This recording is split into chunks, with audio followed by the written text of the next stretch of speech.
chair. We have a quorum. All members are present. Please rise for pledge allegiance. Pledge allegiance to the flag of the United States of America and to the republic for which it stands, one nation, under God, indivisible, with liberty and justice for all.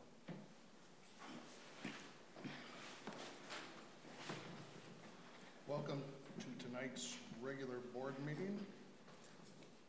First item will be approval of the agenda. Motion to approve the agenda. So moved. Second. It's been moved and seconded. Any discussion? All those in favor signify by saying aye. Aye. Aye. Opposed, same sign. Motion carried. Community comment. Seeing none requested, we'll move on to the consent agenda. Is there a motion to consider the consent agenda? So moved. Second. It's been moved and seconded. No discussion. All those in favor signify by saying aye. Aye. Opposed, same sign. We have no retirements to consider. We're on item 7, finance, and this is an action item, and these would be the items reviewed by the finance committee. Do we have anybody to speak to that? Or is there a motion to consider this item? So moved. Second. It's been moved and seconded. Now, is there any discussion?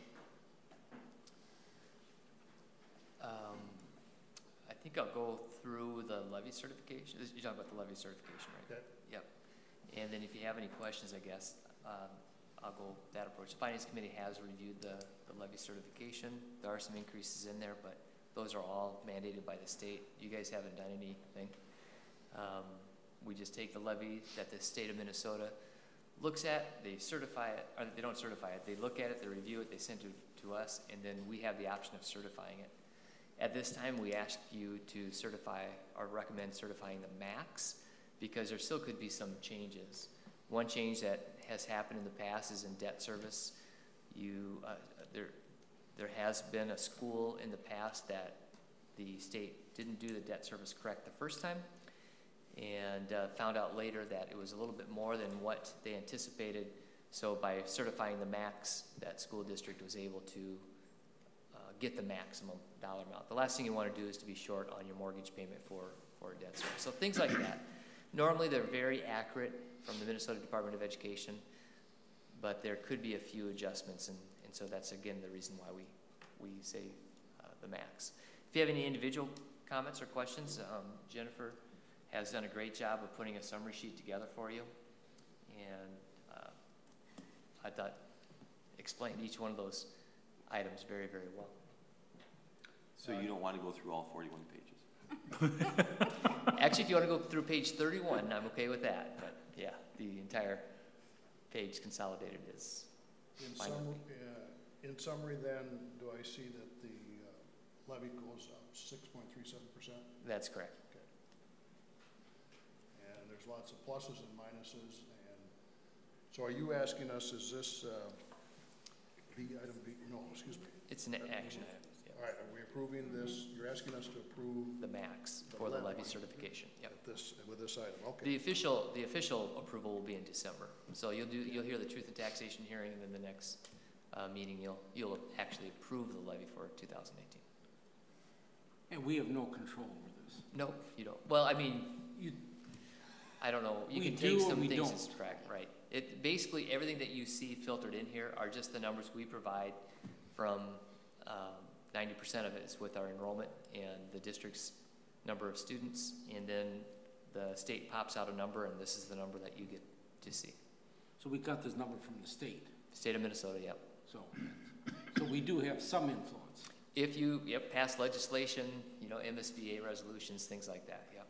So the taxpayers should not talk to us; they should talk to their local senator and reps, right? I would agree with that. Senator Jasinski and Representative Daniels and anybody else who might be elected at that time afterwards, you bet. And just to point out that if a school board elects to not certify the maximum, lots of times you lose state supplements or aids that accompany that. So- Yeah, or debt service or levy authorization, that's correct. Okay, any further discussion? Hearing none, all those in favor signify by saying aye. Aye. Opposed, same sign. Motion carried. Item 7B, gifts and donations. This will be a resolution item. Is there a motion to consider these gifts and donations? So moved. I'll second. It's been moved and seconded. Following donations, the Lions Club of Faribault dictionaries for third grade students valued at $592. Faribault Rotary Club members $1,230 for elementary scholastic books. Nancy Wheelander bells valued at $100 for the middle school band. Alina Health and Free Bikes, 25 bikes and 30 helmets valued at $2,345 for the Faribault Community School program at the middle school. Joanne Fabrics donation valued at $1,476 for Kids in Need Foundation, and donations to purchase scholastic books for early childhood education students from Leah Choi, Caitlin Day, Marie Yates, Kim Ostergaard, Riley Stone, and Kathy Kayer. Donations made on Donors Choose account to purchase STEAM supplies for early childhood family education. PNC Bank staff $1,000. Allison Oatley $25. Christy Thompson $37. Sterling Kayer $25. Catering Lawn Services $100. Marie Yates $30. Sean and Emily Day $50. Any discussion? Mr. Chair, I've 12 years of doing this, and I've seen a trend of more and more people giving money for, you know, from what you see here, robotics. So at least that's what I see. After many years, it's just like there's people giving hundreds and thousands of dollars. So. Okay, any further discussion? Mr. Clerk, will you please call the roll? Yes, Yvette. Aye. Tom. Aye. Chad. Aye. Andrea. Aye. Myself, aye. John. Aye. Jason. Aye. Mr. Chair, it passes 7-0. Thank you. And now we are into committee reports, and we'll hear from Community Education and Marie Leyland.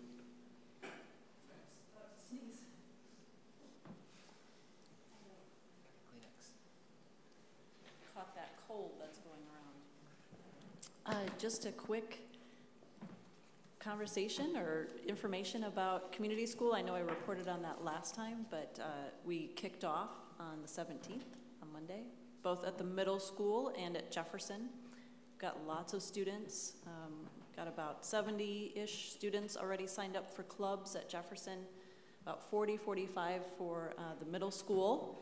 And actually I went for a little walk today and passed all of the bike club students on the trail back there. So that was really fun. That club is just putting together bikes and fixing and learning how to ride and safety on bikes. So that was really fun to see them in action today. But that's it. So just, you know, really good news about the community school. We've got dinner again rolling out and lots of participation there. We've got some STEAM 656 starting at Jefferson at Lincoln tomorrow. So that's a lot more students that will get engaged in those sort of targeted interventions, hopefully to help mitigate some academic regression and make some gain. So that is it. Okay, thanks. Thank you. Yep. Item 8H, the Policy Committee, consider approval of the following policies. Educational opportunity, we'll consider these in whole. Open meetings and closed meetings, public participation, equal employment opportunity, harassment and violence, tobacco-free environment, gifts to employees and school board members, and public data requests. The Policy Committee reviewed these 5 weeks ago, I think. And they were presented to the board in the workshop session, and if I remember right, most of them were changing 1 or 2 words and making sure we are covered about things like e-cigarettes and gender bias and a few of those things. So, is there a motion to consider these policies? So moved. And is there a second? Second. Been moved and seconded. Is there any discussion? Hearing none, all those in favor signify by saying aye. Aye. Opposed, same sign. Motion carried. Other matters? None? Am I missing a couple pages of the board agenda here? This is insane. Crazy. This is what it was last year too. September's always pretty slow. So, okay. Okay, well, items of information, school board members? Mr. Chair, I will just add that last Wednesday, Mr. Sesker was at the high school, the Faribault Booster Club, so thank you for all of you who sponsor the Booster Club every year, but brought in a gentleman by the name of John Creasel. He's a Army veteran who lost both of his legs in Gulf War, and he gave a pretty good hour-long presentation. So that is out there for all staff to see. We don't have our head of IT in here, but somehow it's out there for all staff to see on some internal cloud hard drive or something if you want to watch it. It's about 50 minutes long, and John did a great job. It's his second time back. He was here about 5 years ago, and very, very well received. And I think the most telling thing about it is the 40 kids afterwards that go up to him and give him hugs and handshakes and thank him for his service to our country. So pretty cool to see. I was at the high school last Thursday night for volleyball, and there was swimming. I believe there was tennis, and I just want to hats off and commend Keith Badger, Bob Felix for following proper protocol when the sirens went off and everybody's phones and warnings went off. I think people were downstairs and in a unwindowed hallway for a better part of 35, 45 minutes type of thing. So they did absolutely everything they could to contain the people from going outside and looking at the sky and seeing what's going on. But just, they did a great job. A special thanks to the volleyball team, the volleyball coaches, the boys soccer team, the boys soccer coaches. I had a bunch of damage from the storm, not to my house, but to my yard. And both of those teams ended up out at my house either on Thursday or Friday. And I had a tremendous amount of staff out there that came to help through friends and just referrals and whatnot. So thank you to everybody that helped, not only in my yard, but obviously around the community. It's kind of crazy how divided people can be at times and how something like this brings so many people together. It's pretty cool to see. And then the last thing I'll just share and say thank you. October 5th is our homecoming. Mr. Sesker has granted an early release. It sounds like a lot of the staff is really, really excited about participating in some form or fashion in the parade. But earlier that day on October 5th, there is an event at the high school that's really, really cool, I think. It's the first ever, to my knowledge, alumni day, like a mentorship that's happening, and a big thanks to Sean Peck and Brian Coleman. But this started last year with a group of alumni out of the Metro reaching out and saying, hey, what can we do to come in and provide mentorship? What can we do to give back to Faribault High School and the Faribault community? So they're going to come in and talk about what careers they're in, what's out there for kids, hopefully start up a conversation with kids and just be a resource. And I think the list that I saw today is somewhere around 25 alumni that are coming in to town, and it's going to be kind of all morning and then right before the Pep Day Fest or whatever. So I'll let you know how it goes, but it should be a cool event that's generated and started by Falcon alumni just wanting to reach out and help out. So that's it. Okay. Other members? Mr. Sesker. Yeah, so it's been a really busy couple of weeks. Last Thursday night was really busy, and Friday, of course. So again, thanks to the entire community, the police department, the fire department, the sheriff's department, everybody else who was involved in helping out with everything that was going on last Thursday night. So great community effort by everybody. So a couple of things that are happening right now. One is FEEP. You'll be hearing that term in the future a little bit more. FEEP stands for Faribault Education Enrichment Programming, and that's a branch off of FAPSETA, and FAPSETA is Faribault Area Public Schools Education Trust Association. I think I got that right, yep. And so right now that does all scholarships primarily, and back in 1985 there were actually two branches from FAPSETA. One was to give out scholarships to students, which we do a pretty good job of I'm part of that FAPSITA organization too. But the other branch that hasn't been explored yet are a programming branch. And so this committee will be the committee that oversees money that has been given to FEEP from FAPSITA to go to new and innovative programs for school classrooms in Faribault Public Schools. So if an elementary teacher has a proposal for a classroom that's beyond the budget, the normal budget of the school district, then they can request this as a grant and then give it to the program committee, the FEEP committee, to either approve or not approve that particular grant and that fund. So it's really exciting. We have 18 people, community members that are on this committee. I think 3 or 4 are school personnel. The rest are actual community members that are really excited to see this thing go. So we're looking forward to that. So stay tuned to FEEP is the name of it. That'll be a term that you'll hear quite often, and hopefully it'll be a nice PR thing and a good relationship with a lot of our business communities. We are working on our survey questions for our facilities. Remember, we approved that last year, and as we go through this process of facility exploration to try to figure out what the needs are of the school, part of that is creating a survey to see what sort of ideas the community has for us to help support whatever means that might be necessary to improve on some of these things.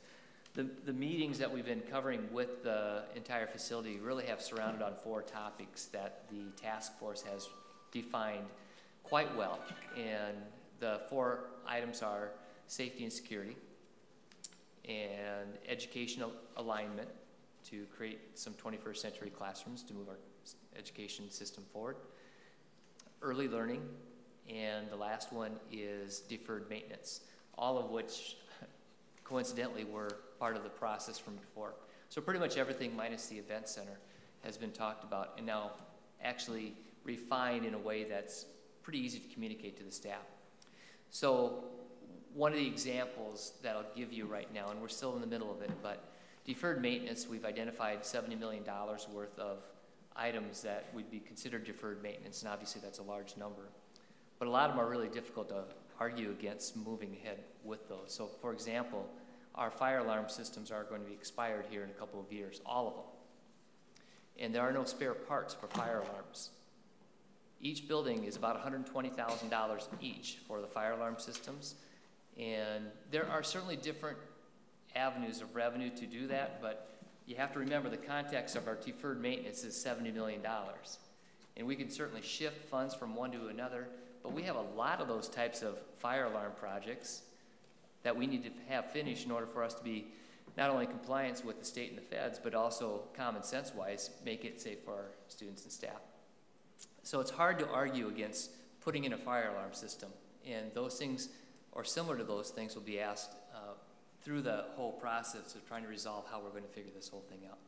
There are HVAC system that we have. We have classrooms that don't have any air circulation, and the reason why they don't have air circulation is because we didn't have enough room for our special education, our title, our gifted and talented, and so we had to put them into makeshift classrooms. And there's a requirement for a certain amount of air to be having airflow.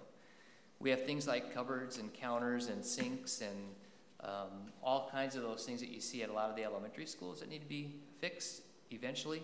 And it's all part of that 10-year plan. But again, it's about $70 million. Now, our 10-year plan, we've got about $1.3 million per year that we receive.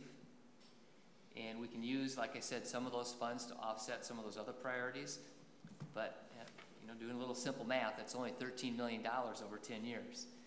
So we still have that difference of $70 million and $13 million to try to resolve and figure out. So we're trying to do some of those things right now to figure those out. The task force has been terrific. We're meeting with staff right now in September. We said specifically for September, we want to make sure that all staff understands what's going on. That was a misstep the last time around. We really need to make sure that all staff understand and have an idea of what this whole thing is all about. There are other examples that will pop up, and you will soon get a very thorough explanation about all of this. So I just wanted to give you kind of a taste of what's happening with it now. We're not in the solution stage yet. We're all trying to identify the needs still. And the solution stage will start sometime in October. How are we going to resolve all these differences? And then those will be coming back to you for recommendations. The other things I've been involved in, I was at an IEIC meeting. I do not know what that acronym means. It's basically, down the early childhood, we try to create different programs and partnerships with different entities for the 0 to 4-year-old programs that we have in the community. So, we are applying for a Minnesota School Board Association panel discussion at the state convention this year. So even if you aren't rerunning for school board, you can come visit us if you guys want to up in Minneapolis at the convention center. But we've applied for a panel discussion that involves equality and equity in our school systems. And right now we're creating a title, working on a title. Sam obviously would be involved in that. Heidi Onis will be involved in it. And we also have Sodexo, who has just an enormous amount of resources for us to help out with that presentation too. So that might be coming, so stay tuned. That's at the MSBA conference in January. We are looking at the middle school wrestling room, and we've talked about different ideas of what we can do with that. That's a pretty cool idea that the boosters are involved. Johnny Frank has been involved in that. Anne-Marie's involved in that. Mike Myhock's involved in it. A lot of us have our hands in it. We just don't know exactly what to do with it yet. But if you go into the middle school wrestling room, it needs a lot of work. So it might be a nice opportunity for us to combine some resources in our community to help maybe create that as an access room for Anne-Marie, for a lot of different things that we can utilize that room for. So there's just a ton of opportunities. Right now, it's pretty much a wrestling room, and that's it. So it's really a pretty cool project so far. And then finally, Matt Steigen will be presenting at the next workshop about the community relations strategic plan. I can't say enough good things about Matt. Things are going well. Hopefully you've seen a lot of that out there. Our social media has blown up over the last month. It's been really, really positive. So a big thank you to Matt. He's going to present his strategic plan for our school district moving forward with communication and some other pieces. So stay tuned for that. That'll happen in October. And that is all I have. Okay, thank you. Mr. Chair,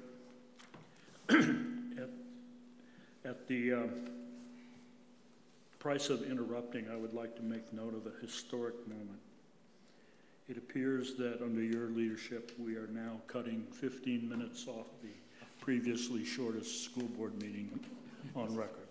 So I'd like to thank you for that, and you have guaranteed your place in the School Board Hall of Fame. Thank you. I could read the gifts again. I tried to fill in as much as I could, We John. go back and do Jennifer's report page by page. I promise you October will be a lot more full. You be careful what you ask for. Okay. Strangely, it's not my shortest board meeting ever, but for Faribault history, that's good. Next work session is October 15th at 5:30. That's a work session of the board, and the regular board meeting is October 29th. Is there a motion to adjourn? So moved. Second. Then moved to second, and all those in favor signify by saying aye. Aye. Opposed, same sign.